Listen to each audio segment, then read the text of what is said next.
अहमद भैया ji, general secretary national federation of Indian railwaymen, chairman staff leader national council, उत्तरी railway मजदूर union के अध्यक्ष, नारी शक्ति और तीनों मंडलों के डिवीजन सेक्रेटरी, अन्य उपस्थित साथियों, आज हम 75वीं वर्षगांठ 74 साल पूरे हो गए जो है गणतंत्र दिवस मना रहे हैं। इस झंडे को फहराने के लिए आज हमें ये सब कुछ जो दिया है, हमारे पूर्वज जिन्होंने मोहल्ले, गली, गांव और उनके परिवार ने इस देश को आज़ादी दिलाई, जिसको हम आज़ादी कहते हैं, जिसके अंदर स्वतंत्रता से जीने का अधिकार, लोगों को रोज़गार, रोजी रोटी और अपनी बात कहने का हक मिला।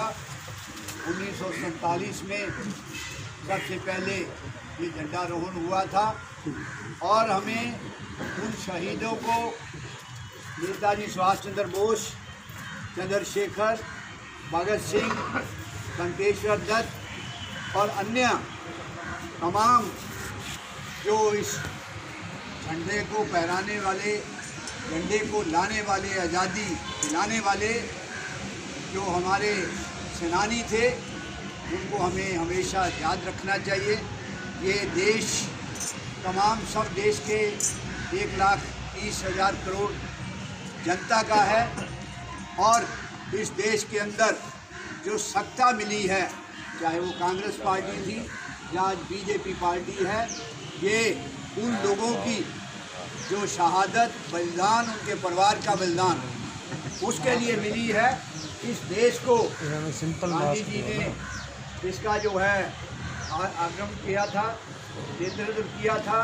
उसके साथ ही ये तमाम जिनके अनगिनत नाम है, उनको लेने में बड़ा समय लगेगा, उन्होंने इस देश को एक रास्ता दिखाया। खासकर ट्रेड यूनियन के अंदर जब हम 24 घंटे ड्यूटी करते थे अंग्रेज़ों के ज़माने में, उसकी आवाज़ को बुलंद करके उन्होंने, लोगों ने शहादत दी और हमें ये अधिकार मिला, 8 घंटे का अधिकार, जो राइट्स मिले। और उसके बाद ही देश का संविधान जो लिखा गया, उसके मुताबिक देश के अंदर जो है चुनी हुई सरकारें आती हैं, लेकिन ये चुनी हुई सरकारें अपना अधिकार ज़्यादा समझती हैं, देश के नागरिकों के अधिकार को भूल जाते हैं और सत्ता के अंदर और विपक्ष के अंदर स्वार्थ की राजनीति ज़्यादा हो रही है।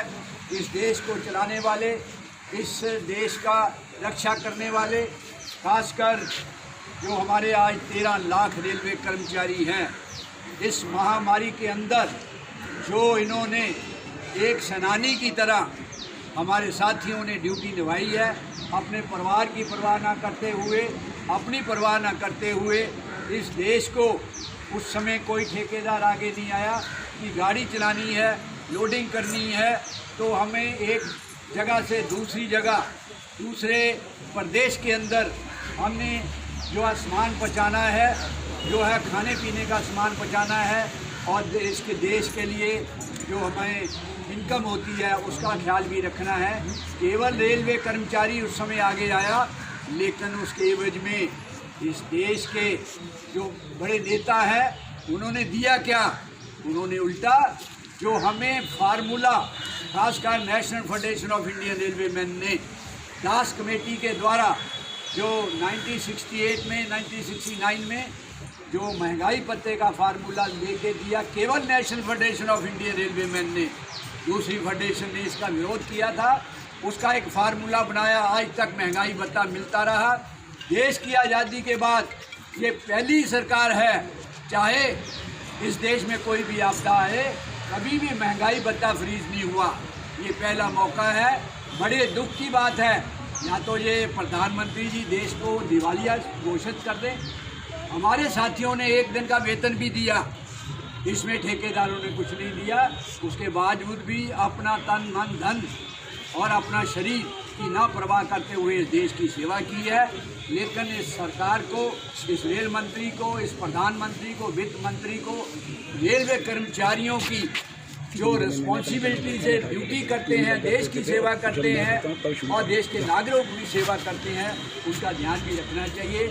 आज इस शुभ दिन पे आपको, आपके परिवार को, आपके साथियों को मैं शुभकामनाएं देता हूं कि ये नव वर्ष जो है, जो सत्ता में बैठे हुए हैं उनको सद्बुद्धि दे।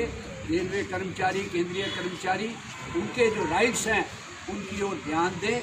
अभी NFIR के उसके कारण लखनऊ में 19 दिन की लड़ाई चली।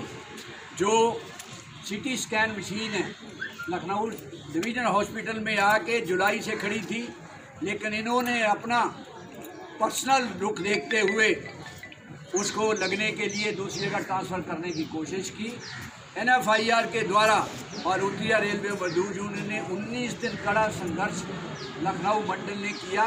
वहाँ जितने कम से कम 60-70 हज़ार कर्मचारी, रिटायर्ड कर्मचारी, RDSO वर्कशॉपें हैं, उनकी ये जीत हुई है। इसके लिए भी लखनऊ मंडल और तमाम साथी उसके लिए हकदार हैं। ये भी बता कि NFIR में एक आइटम 19/2004 में, जिसके अंदर नार्दर्न रेलवे सेंट्रल हॉस्पिटल में CT स्कैन मशीन 10 डॉक्टर होते थे, वो भी सैंक्शन है। वो भी ये फाइल घुमाते जा रहे हैं, क्योंकि ये प्राइवेट लोगों को जो पास भेजते हैं, उनसे जो इनका अपना इंटरेस्ट होता है, मशीन लग जाएगी तो लोगों को दिक्कत नहीं आएगी। उसके लिए हम कोशिश करेंगे। पुण्य में आप सबको, नारी शक्ति को, आप तमाम साथियों को, आपके परिवार को मैं बहुत बहुत मुबारक देता हूँ इस शुभ दिन पर। जय हिंद, जय भारत।